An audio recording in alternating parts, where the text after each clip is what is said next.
Donc, on va commencer. Il y a énormément de détails et je vais m'en passer ustensile par ustensile, donner les halachot et expliquer aussi comment chaque ustensile se cachérise et selon les coutumes. Parce que d'abord, il y a des différences au Shulchan Aruch on le voit dans Tafun Aleph, entre le Shulchan Aruch, le Mechaber et le Rameau. Et il y a aussi des psakim pour les personnes Chabad de l'Admour Hazaken. Donc on a plusieurs avis comment on considère ou pas comment on le considère ou pas. Donc je vais commencer par expliquer les différences qu'il y a dans les cachérisations. D'abord, il y a la première chose, c'est qu'il y a ce qu'on appelle le libun gamour. Donc le libun gamour, c'est quoi et il consiste à quoi? Le libun gamour, ça consiste à chauffer en réalité à blanc sur toute la surface les ustensiles qui sont métalliques, d'accord, qui ont été en contact direct, sans liquide interposé, d'accord, avec des aliments lors de la cuisson. Par exemple, un tourne-broche, une poêle en téflon, le téflon se met sans liquide. Alors, encore une fois, le téflon, personnellement, quand on me demande, je dis que ça ne se cachérise pas. Maintenant, vu les circonstances et vu qu'il y a plusieurs minagim, des personnes par rabat pourront se baser sur les poskim qui permettent de le faire. Maintenant, vous va me demander comment on fait pour cachériser le téflon, comment on fait un liboun rameau. Alors, je vais le faire montrer, mais d'abord, je vais expliquer d'abord les différences et après, je vous ferai montrer la pratique, comment on fait un liboun ramour et un liboun kal. D'abord, le liboun ramour, ce qu'on appelle liboun gamour, que je vais vous illustrer tout à l'heure, il faut qu'il soit complètement chauffé jusqu'à comment on dit, jusqu'à mettre à nu carrément le métal, complètement. Et il faut vraiment qu'il soit vraiment chauffé, chauffé, chauffé. Normalement, on prend un brenner, on prend un gaz et on le met dessus et on le chauffe jusqu'à qu'il devient rouge. D'accord? Quand on voit qu'il y a on voit que le métal, il est vraiment bouillant. Dans ce cas-là, hein, il n'y a pas de problème. C'est quoi bouillant? C'est que je vais mettre quelque chose, il y a des étincelles dessus. Ça, c'est vrai. Deuxièmement, il y a ce qu'on appelle un libunkal. C'est quoi un libunkal? Un libunkal, je vais faire chauffer, ça aussi on va vous faire montrer. Je chauffe un ustensile sur toute la surface jusqu'à que la température qui atteint sur les parois, d'accord, de l'ustensile, il soit, on ne peut pas mettre la main dessus. Les parois de l'ustensile, on ne peut plus mettre la main dessus, comme ça il dit l'Admour Hazaken dans Rachaim, dans 452. D'accord? Donc dans Tabun Bet, on a clairement l'Admour Hazaken qui nous dit c'est ça. Il y en a d'autres avis qui disent que, par exemple, je prends une brindille ou un fil, ça beaucoup de poskim me le donnent, je fais chauffer une surface, un libunkal, je prends un fil, je le mets dessus et il se brûle. Ça, c'est que le libunkal, il est bon. Troisième, c'est la hagala. La hagala, vous connaissez tous, ça consiste à immerger entièrement l'ustensile à cachériser dans l'eau bouillante. D'une marmite, et il faut la marmite soit maintenue sur le feu. D'accord? Alors, comment on fait d'abord? Les ustensiles qu'on a envie de cachériser, ils devront être complètement propres. D'accord? Pas seulement propres, mais sèches. Sèches et propres. Et il ne faut pas les utiliser 24 heures avant. Il faut veiller, quand vous mettez votre marmite à ébullition, qu'elle est toujours à ébullition. Il ne faut pas éteindre le feu. Ça, c'est le deuxième.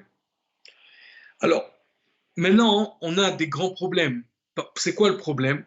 C'est que les personnes qui font tous les ans les cachérisations, bon, ils vont vous allez dans les synagogues à Saunier, pas à Saunier, à côté là-bas de la Vache à Rosenberg, il y a Pavé, je ne sais pas s'ils le font après un mouchkage. Les endroits où ils font les modes de cachérisation, il y a des grandes bassines, des grandes marmites énormes et on trempe tout l'ustensile. Maintenant, qu'est-ce qu'on fait quand on n'a pas un ustensile qui est assez grand? Donc, ce n'est pas un problème. Ce qu'on fait, c'est que vous le mettez en 2 fois, comme je vais vous faire montrer. Maintenant, il y a encore, alors, on a parlé du Liboun Chamour, Liboun Kal, on a parlé de Hagala, et on va parler du Hiroul Miki Rishon. C'est quoi Hiroul Miki Rishon? Ah, j'ai oublié un point très important. Quand vous mettez dans l'eau bouillante, alors même si vous la mettez en 2 fois, quand vous la sortez, vous mettez de l'eau froide dessus. Un autre point encore, le Hiroul Miki Rishon, c'est quoi? Ça consiste à asperger de l'eau bouillante qui vient d'une bouilloire, d'accord? Donc j'ai ma bouilloire, je fais chauffer de l'eau bouillante dessus et je la verse. D'accord. Il y a une autre méthode qui est pas du tout facile et je vais expliquer pourquoi. Ça s'appelle l'Even Meloubenet. Donc ton aéro Mikirishon, c'est prendre sur des surfaces que j'ai pas cuit, d'accord? Par exemple le shaïch, la table de travail, d'accord? J'ai pas des choses qui vont à plus de 45 degrés dessus. Donc je mets de l'eau bouillante dessus et en principe on recouvre avec de l'aluminium. On n'est pas obligé micaradine, bien que nous on le fait chez Chabad, on met de l'aluminium sur la table de travail. Ou il y en a qui mettent du bulgum, chacun comment il recouvre. Mais on met de l'eau bouillante. Le Even Melouban, c'est plus compliqué, c'est quoi? C'est il suffit de chauffer préalablement, encore une fois à blanc, on prend une pierre ou un morceau de métal ou une brique, on la met sur toute la surface à cachériser et on la met en toute l'eau bouillante, d'accord? Et on met à l'intérieur et comme ça jusqu'à que l'eau elle sort de l'extérieur. Bon, Even Melouban, c'est très compliqué. D'abord, c'est pas facile de prendre une pierre, la mettre dans une marmite, faire chauffer la marmite. Il y en a qui le font avec un fer à repasser, mais ça, c'est très dangereux. Il y a eu des accidents qui se sont passés. Ils prennent le fer à repasser avec la vapeur, ils mettent sur l'eau, et ça fait ça peut faire des problèmes, des courts-circuits, et c'est extrêmement dangereux. Il y a des personnes qui sont niftards de ça. Donc, faire extrêmement attention de ne pas faire cette méthode avec le fer à repasser. Donc, on a plusieurs ustensiles à cachériser. On a 6 matériaux qui sont cachérisables Minatora. Ça, on le voit dans ma midbar, dans le 31-22. On voit Meforach. Et par contre, il y a des ustensiles qu'on ne peut pas. Et beaucoup m'ont demandé dernièrement, j'ai acheté un canoun ou j'ai acheté un ustensile en pierre, en argile. Tout ça, on ne peut pas cachériser dans aucune façon. D'accord? S'il a été utilisé à chaud, on ne peut pas le cachériser. Les ustensiles en métal, on peut les cachériser. D'accord? Les ustensiles en bois, on peut cachériser. Il y a encore des autres matériaux qui peuvent être, c'est par exemple les pierres reconstituées. Alors, eux aussi, on les cachérise pas. Que ça soit vous m'avez demandé beaucoup pour le grès, ou comment on appelle ça, bon, le grès, le céramé, je crois. Il y a plusieurs, la copole, enfin, je ne me rappelle plus de tous les noms, mais vous m'avez demandé beaucoup, le granit. Il y a beaucoup de matières. Ce qui est de la pierre reconstituée, on peut pas cachériser. Sauf, il y a le quartz. Le quartz, c'est une façon de le cachériser, mais ça va dépendre de plusieurs détails que je ne peux pas donner dans la vidéo. Ça va dépendre de combien de quantité de quartz il y a à l'intérieur. Parce il y a d'abord la quantité de quartz, après il y a aussi la quantité de la colle, à quel niveau ça a été collé. Bref, il y a beaucoup, beaucoup de détails à l'Afrique là-dessus. En principe, c'est un métal, c'est un produit qui est fait en Italie. Et il y a beaucoup de détails qu'il faut vérifier avant de donner l'autorisation, si oui, on le fait ou pas. Pareil, alors quand je dis de l'argile, c'est pas que l'argile, hein, c'est l'argile, terre cuite, la faïence, la céramique, la porcelaine. Alors, la porcelaine, il y a toute une marcoquette en réalité, parce qu'il y en a qui disent que la porcelaine qui est pas cachérisable, c'est la vraie porcelaine. Alors, c'est quoi la vraie porcelaine? C'est la porcelaine de Limoges qui coûte assez cher. Elle, c'est de la vraie porcelaine authentifiée 100% par ce porcelaine. Mais il y a beaucoup de porcelaine, c'est pas des vraies porcelaines, et il faudra demander. Dans ce cas-là, si vous me demandez, il faut demander au RAF que vous demandez quelle porcelaine il s'agit. D'accord? Parce que des fois, c'est recouvert en plastique. Et là, ça peut être différent, encore une fois. Alors, il y a maintenant des ustensiles en verre. Alors, on a par exemple le verre, ou que ce soit le Duralex, le Pyrex, la Cropal. D'après les coutumes, ils ne sont pas cachérisables. Encore, ce n'est pas tout le monde. Et maintenant, il y en a qui disent que c'est pareil pour les ustensiles qui sont vitrifiés à l'intérieur. Ça, c'est pour les Chabad en réalité. ce que je vous ai parlé, l'acropa, la plupart des poskim Chabad tiennent que l'acropa, le duralex, le pyrex sont pas cachérisables. Mais la majorité, sauf le Ben Ishraï dans Parashat Matot, la majorité des poskim séparades, Rav Ovadia Yosef, Rav Ben Zion Abba Shaul, des grands contemporains de la génération, disent qu'il n'y a même pas besoin de cachériser. Alors, j'amène parce que c'est des matières qui n'existaient pas, l'acropa et le duralex, mais tout ça, on le voit clairement au Shramor. Le Mechaber dit que le srouchit n'est pas boléa. D'accord. Alors, le rameau, il y en a qui disent qu'il y a une différence, on le voit clairement là-bas, entre Pessah et Shara et Shana.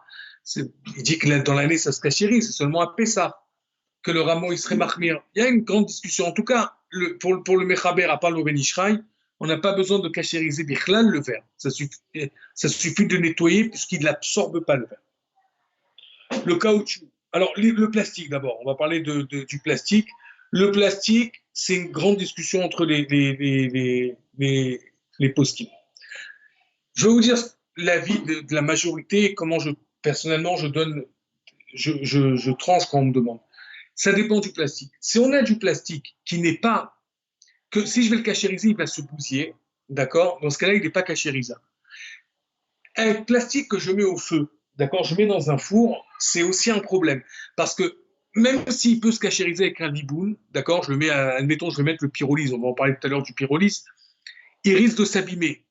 Si j'avais dit dans un cours ici, il n'y a pas longtemps, il y a quelques jours, que si on a un risque que le matériel il va s'abîmer, ça marche pas, d'accord? Donc ça marche pas, donc ça dépend de quel plastique. Un plastique en clichénie, il n'y a pas de problème, on pourra le cachériser. Clérichon, ça dépend s'il s'abîme ou pas avec la cachérisation. Caoutchouc est cachérisable, hein. Caoutchouc, il n'y a aucun problème. L'émail, les ustensiles en émail. Alors là aussi, il y a une grande discussion dans les post-it. Il y en a qui pensent que pour Pessah, on ne peut pas le cachériser l'émail. Il y en a qui pensent que ça peut être cachérisé par ou un libunkal ou par agala. Alors, personnellement, je vais vous dire honnêtement, ça dépend qui demande l'émail. C'est des personnes bon, qui font attention, mais ils ne sont pas spécialement mahmir à Pessah. Alors, on pourra leur donner des permissions. Maintenant, ça dépend des cas. Maintenant, on va revenir sur la Hagala. Comment faire la Hagala? Alors, là, vous allez pouvoir voir.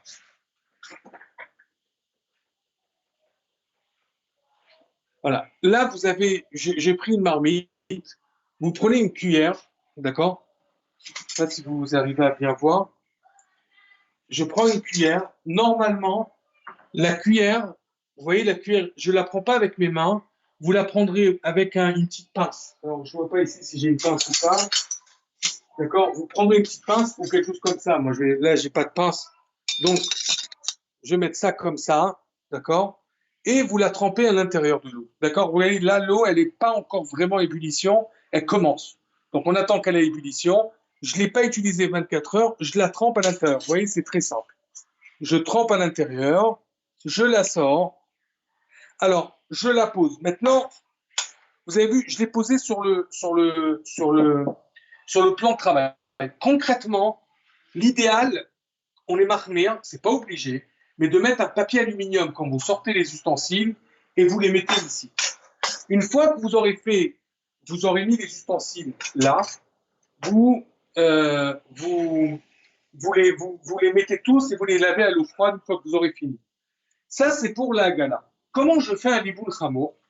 Alors, un liboun, si j'ai pas de chalumeau, si j'ai un chalumeau, c'est très bien. Si j'ai pas de chalumeau, j'allume les feux. Vous voyez, j'allume ici le feu. Regardez. J'allume ici le feu. Je monte la température au maximum. Vous voyez, c'est rouge. Je prends une marmite.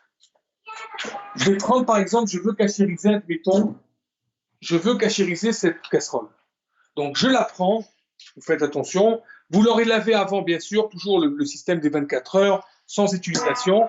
Et je le mets de ce côté. L'idéal, c'est quand on a du feu, des feux à gaz, et on le met de cette manière sur le feu, d'accord? Jusqu'à que ça chauffe, ça chauffe. Si c'est un libounka, vous allez prendre un petit ficelle quand ça va devenir très chaud, et vous posez la petite ficelle dessus. Si vous voyez qu'elle se coupe, c'est bon, c'est que c'est caché.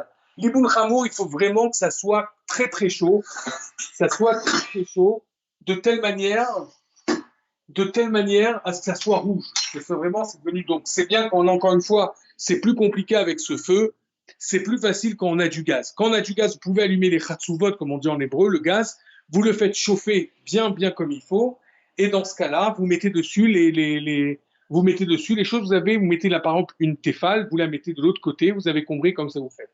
Pareil les marmites qui ont des parois, pas des parois, pardon, qui ont des manches. Le manche, normalement, on doit lui faire aussi un liboun. Un liboun, c'est-à-dire que vous le mettez aussi devant le feu comme ça, jusqu'à qu'il devienne rouge, ou pas forcément rouge, mais qu'il devient assez chaud pour couper un plastique dessus.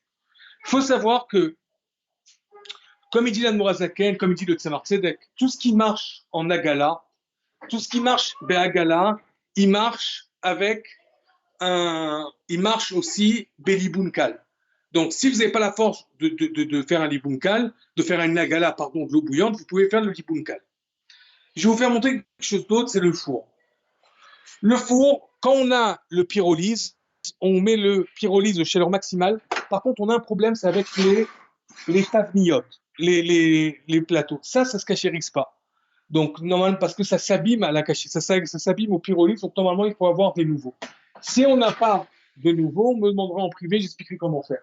Maintenant, normalement, dans les fours, il y a certains fours qui ont des caoutchoucs autour. D'accord? Là, j'en ai pas chez moi. Mais des fois, vous avez du caoutchouc autour et ça, normalement, il faut l'enlever. Ah voilà, là, ici.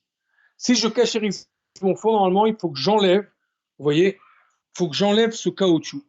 Ce caoutchouc, je l'enlève, je nettoie le four entièrement dans tous ses recoins. Et même s'il n'est pas pyrolyse pour les sfaradim, comme permettent certains décisionnaires, je le mets à chaleur maximale, à fond, je lave. Alors, il y en a qui sont marqués d'enlever la vitre, mais ça, c'est très compliqué à le faire. Donc, je ne lave pas la vitre, je la nettoie à fond, je mets du produit de partout, j'attends 24 heures et je le mets à chaleur maximale. Donc, je le mettrai voilà, à 100, ici, ça va. Chez moi, à 250 degrés, je mettrai à 250 degrés. C'est beaucoup mieux, bien sûr, qu'on a un pyrolyse, puisque la pyrolyse va presque à la chaleur que l'Admorazaken nécessite pour un liboun chameau. Donc, ça va à 450, 500 degrés, ce qui est très bien. Maintenant, on a aussi la hotte. Regardez, j'ai une hotte ici. La hotte, on la cachérise pas. La raison, elle est très simple, c'est extrêmement compliqué. Il faut savoir la démonter, j'ai déjà expliqué une fois. Et il y a beaucoup de gras. Si vous enlevez la hotte, vous savez la démonter, vous allez voir qu'en haut, il y a même dans des hôtels très chics, vous allez voir que dans la hotte en haut, il y a toujours de la graisse qui tombe. Il y a toujours, c'est l'endroit le plus crasseux de la cuisine. Donc la hotte, on la cachérise pas. Je continue.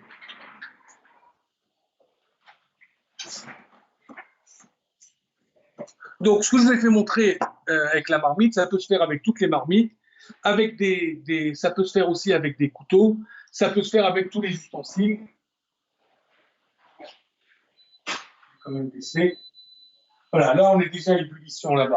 Donc là, déjà, si je voulais, j'aurais pu rentrer même une marmite comme ça, vous pouvez mettre une autre marmite. Alors, une question que beaucoup posent, quelle marmite j'ai besoin de faire?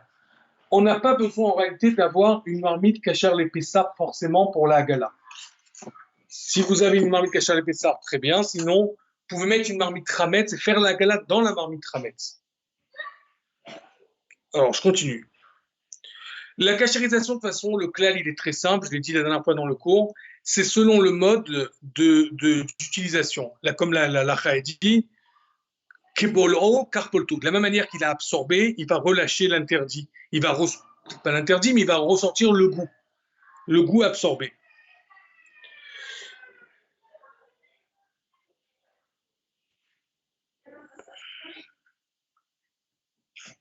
Alors, je vais donner encore des modes pour plein d'ustensiles.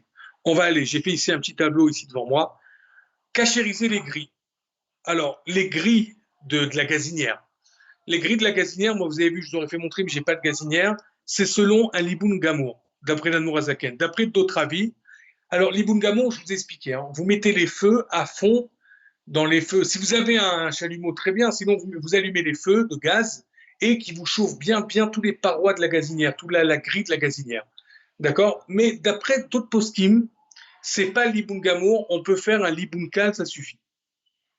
Comment on fait? Je laisse les brûleurs allumés pendant 1 heure pour cachériser. Voilà comment je fais.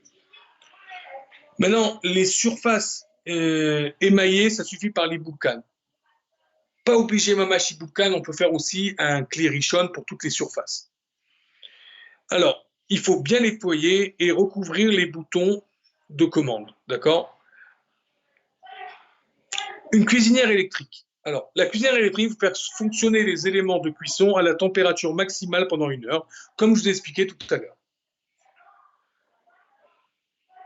Maintenant, des fois, vous savez, vous avez des cercles en inox autour comment on appelle ça, des éléments de cuisson. Des fois, là, les surfaces émaillées aussi. Là, ça suffit par Ibuncal, ou encore une fois, vous faites un Clérichon aussi dessus. Alors, la question que tout le monde pose toujours, la vitrocéramique ou l'induction. Alors, c'est différent les deux. Pour la l'induction, il y a une marloquette des poskim. Chez Rabat, concrètement, on évite de cachériser Bichlal. Même à l'année, il y en a qui permettent les khatri, là. Moi, j'avais parlé avec Rav Roustersky, il me disait que lui, il ne permettait pas. Rav Abichid, par exemple, lui permet.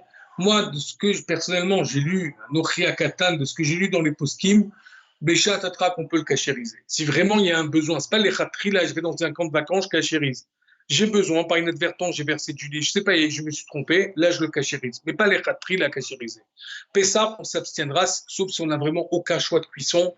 Là on cachérisera. Si c'est de l'induction, on le cachérisera, mais yarirouille miklérichon. C'est-à-dire, vous le nettoyez à fond et vous prenez, comme je disais au début du cours, de l'eau bouillante et vous mettez sur toute la surface.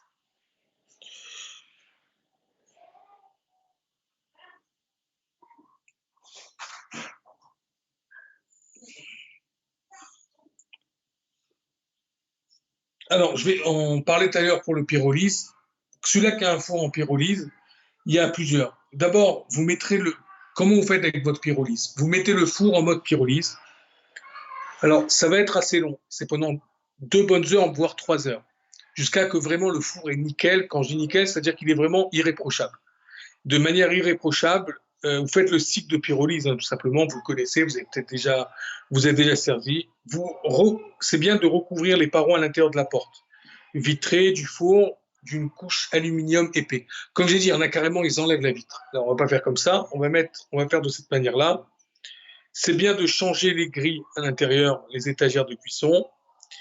Et alors, il y en a qui demandent, mais encore une fois, si on veut être encore plus marmire qu'on fait, c'est bien il y en a ils sont consciencieux, les plus consciencieux, on va dire ça comme ça. Ils exigent de confectionner un caisson métallique. Et qu'est-ce qu'ils font avec ce caisson métallique? Ils l'insèrent à l'intérieur où il y a dans la cavité du four ils le mettent dans la cavité du four après qu'il a été cachérisé le four. Encore une fois, je ne vais pas jusqu'à là, mais il y en a qui le demandent. Bon, si quelqu'un veut te marmire, kitov. Encore une fois.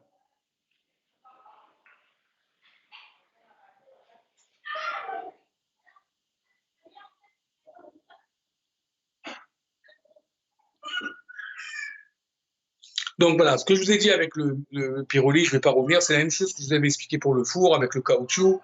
Vous mettez le papier alu, comme ça, et de cette manière, c'est très bien.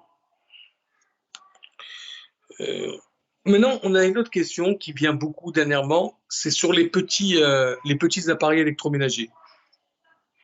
Alors, comment on fait? Alors, pas tous les appareils se cachérisent. Alors, pour les appareils par exemple, le Cookéo, c'est un problème. Pour comment on appelle ça? Thermomix. Thermomix, c'est pas. Chez Chabad, on évite de l'utiliser. Non, il y a des façons de, oui, cachériser un Thermomix, c'est-à-dire qu'une personne qui veut vraiment, elle peut le faire. Mais encore une fois, de l'amour à sa gaine, c'est pas pachout. Alors, comment on fait? Première chose à faire, c'est démonter tous les accessoires comment on appelle ça? Du bloc, le bloc électrique. D'accord? Je démonte tout. 2, je nettoie bien comme il faut le bloc et tous les accessoires.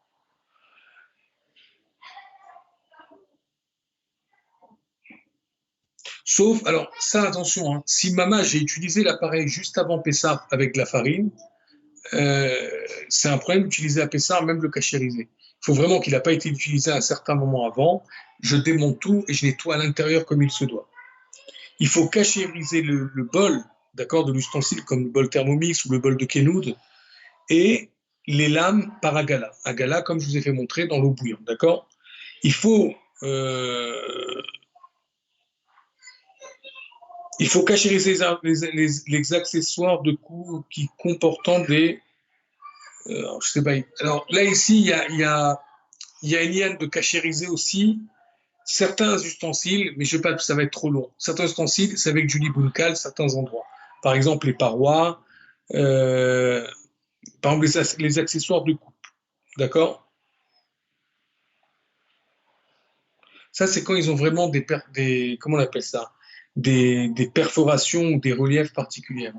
On ne fait pas ça de libouncal dans tous les ustensiles des robots. D'accord? Alors, la bouilloire, cachériser une bouilloire, paragala toujours. Sauf, alors la bouilloire, on a un problème, c'est avec le, comment on appelle ça, le bec de la bouilloire. Elle n'est pas facile à être cachérisée, c'est pour ça qu'on fera un libouncal. Maintenant, vous allez me dire, la bouilloire, on ne fait pas tramettre, c'est vrai, beaucoup, quand on me dans la question, je dis, mais j'ai pas fait tramettre, oui. Mais on a clairement un de ces Marcedek dans Chaim 52, dans Numbet, et il est marmire dessus. Donc, on fait attention. Du moment qu'il était avec du Hametz, même qu'il a été à côté, on cachérise. Oh, j'aurai pas le temps de tout faire. Je vais passer à un évier. Un évier en inox. Alors, comment je fais pour un évier en inox? Votre évier, vous le lavez à fond. Vous l'utilisez pas à chaud. On peut utiliser à froid dans les 24 heures avant sa cachérisation. Vous le séchez, comme je dis au début du cours, parfaitement la surface de l'évier. Et vous cachérisez l'évier, et que ce soit l'évier, que ce soit aussi la robinetterie, par Even Melouban. Maintenant, on avait expliqué la dernière fois qu'Even Melouban, c'est dangereux. Avec le fer à passer, c'est très dangereux. Et c'est pas facile à faire avec la pierre. Donc, vous mettez de l'eau bouillante dans toute la surface. Et comme j'ai dit, chez Rabat, dans les marmires, d'aussi recouvrir, parce qu'on ne fait pas Even Melouban en plus. Donc, on va recouvrir avec du papier aluminium. Pour le robinet, c'est bien de mettre un filtre ou de mettre un mouchoir, même si ce n'est pas obligé à le pied à la on est marmire de le faire. Encore une fois, il n'y a pas d'obligation. Si c'est possible, on démonte aussi dans l'évier, pas tout le monde fait attention, c'est le siphon de l'évier. D'accord? Et lui aussi, on le cachérise avec une argala.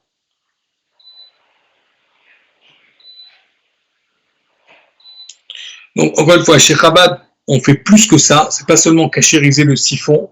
On met, même après la cachérisation, où les gens qui sont très marmires, pas forcément Chabad, hein, on voit dans le monde ashkénaze, lituanien, chassidique, ils le font aussi, les chassidouyot, c'est de mettre, après toute la cachérisation de l'évier, le siphon, le robinet avec filtre, ils mettent du papier aluminium épais, et ils placent une bassine percée et surélever l'endroit de la cuvette. Ça, encore une fois, c'est bien, surtout quand on n'a pas fait Eiffel Melouban, parce que l'idéal, en réalité, c'est pas l'eau bouillante qu'on met, c'est Eiffel Melouban. Donc, si on l'a pas fait, quand on met le papier aluminium, c'est vraiment parfait, on est yotzé des picoladéotes. Alors, maintenant, il y a des plans de travail qui sont en granit, on avait parlé au début du cours. On a des plans de travail en inox, en pierre naturelle, en marbre, en granit, comment ça s'appelle aussi, il y a aussi le formica ou comment on appelle ça, la mélamine. D'accord? Donc, ça, il faut pareil, je les nettoie scrupuleusement le plan de travail. Pareil pendant 24 heures, sécher, toujours, l'idéal avec un Klimelouban, si je peux pas, avec un Klérichon. Et comme je vous ai dit, tous ces plans de travail qu'on vient de citer, vous ferez la même chose. Maintenant, le plan de travail qui est en bois, vous savez, il y a des fois en bois massif, pardon, où ils sont en bois massif ou ils sont stratifiés. Alors, le bois, hein, il est cachérisable, sauf qu'on a un problème. C'est que dans le bois, des fois, il y a des, vous savez, des rayures dans le bois. Donc ça, quand il y a des rayures, c'est un problème, mais on ne doit pas cachériser. Sinon, s'il y a pas des rayures qu'on appelle ça, des fissures. Donc, qu'est-ce que je fais dans ce cas-là? Ou je vais le mastiquer, le poncer bien, bien, bien. Si vraiment, après que je l'ai certifié, j'ai fait tout ce qu'il fallait, il reste toujours, les fissures sont là, je ne peux pas cachériser. C'est pareil pour tous tes plans de travail, pareil pour tous les ustensiles en bois, où il y a des fissures à l'intérieur.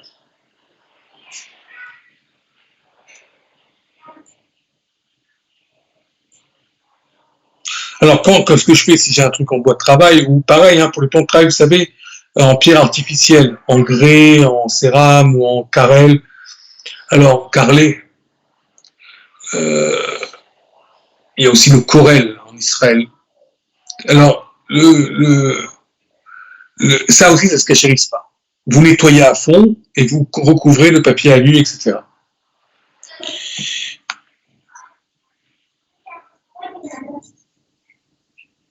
Alors, les placards, je vais aller directement, placards, tiroirs, chaises, tout ça, vous n'avez pas besoin de mettre de l'eau bouillante, ça suffit de bien nettoyer, mettre du papier alu, les personnes qui sont scrupuleuses.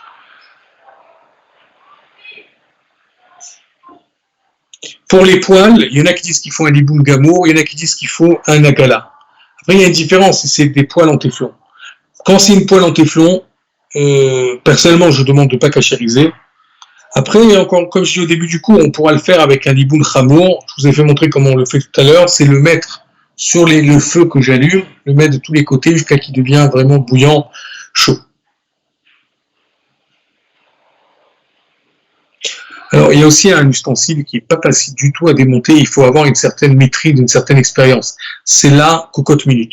Pour la cocotte minute, si vous voulez cacher une cocotte minute, il faut démonter tous les accessoires amovibles. Il faut le joint, le caoutchouc, le capuchon. Il faut desserrer le système d'ouverture. Il faut dévisser les poignées en plastique. Il faut nettoyer bien la cocotte et tous ses accessoires et cachériser la cocotte et tout une fois détaché par la gala. Donc, il faut bien savoir la démonter si on veut cacher une cocotte, mais ça peut se faire. Il faut juste bien savoir comment la démonter. Après, il y a des différences des cocottes. Il y en a, ils sont, comment on appelle, il y a des cocottes que si le joint en caoutchouc, il est ce qu'on appelle fendillé, il faut le changer.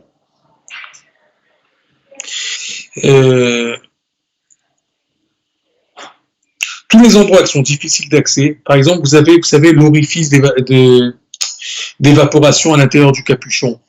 Et tous les endroits qui sont vraiment durs à arriver, qu'on n'arrive pas à accéder, dans ce cas-là, il faut faire un liboun dessus. C'est important.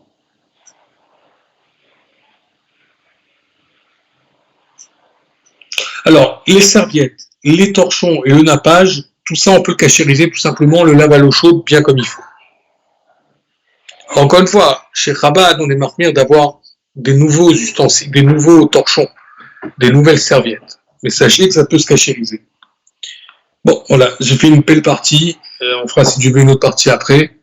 En tout cas, Tzlacha, encore une fois, un grand refouach shlema pour toutes les personnes qui sont malades.